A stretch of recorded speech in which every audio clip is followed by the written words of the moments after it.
Dans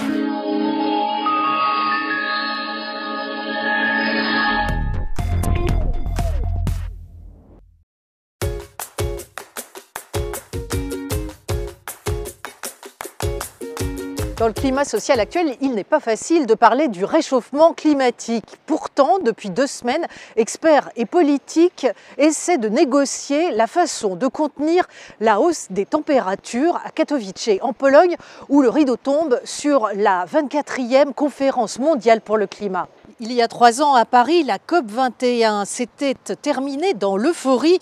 L'objectif était ambitieux. 196 pays promettaient de tout faire pour contenir le réchauffement de la planète à 2 degrés Celsius d'ici la fin du siècle.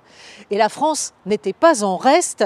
Comme ses voisins de l'Union européenne, elle s'est engagée à limiter à 40% ses émissions de CO2 d'ici 2030. Des engagements que les pays signataires devaient intégrer dans leurs lois respectives. 3 ans plus tard, l'Europe a-t-elle tenu parole? Avec la reprise économique, les émissions de CO2 repartent à la hausse. L'Union européenne tire son épingle du jeu avec une baisse de 0,7%, mais pour certains eurodéputés, c'est insuffisant. Soyons honnêtes, l'Union européenne était dans le peloton de tête à Paris en 2015 et on peut dire que l'on a mis en place notre législation sur le climat. En ce sens, on peut dire que l'Europe a fait ses devoirs. Mais bien sûr, l'une des grandes questions en Pologne est « sera-t-on en mesure de réduire l'écart entre ce que nous avons promis à Paris et où nous nous trouvons à l'échelle mondiale ?» Et là, tout le monde va se tourner vers l'Europe. Est-ce que l'Europe va faire plus? Et sur ce point, l'Europe n'a pas de plan.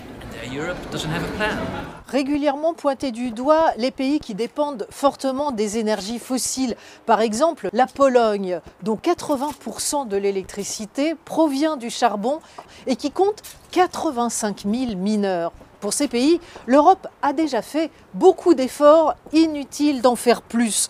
Le président polonais de la COP24 s'inquiète des conséquences sociales de la transition écologique. Mais la Commission européenne veut aller plus loin. Elle vient de mettre sur la table 8 scénarios pour qu'en 2050, l'Europe détruise autant de CO2 qu'elle en produit. Cela va coûter cher, mais en retour, il y aura aussi plus de croissance et plus d'emplois dans les énergies renouvelables, promet la Commission.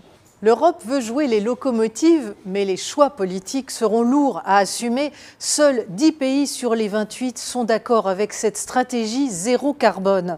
Parmi eux, la France, du moins avant la crise des Gilets jaunes.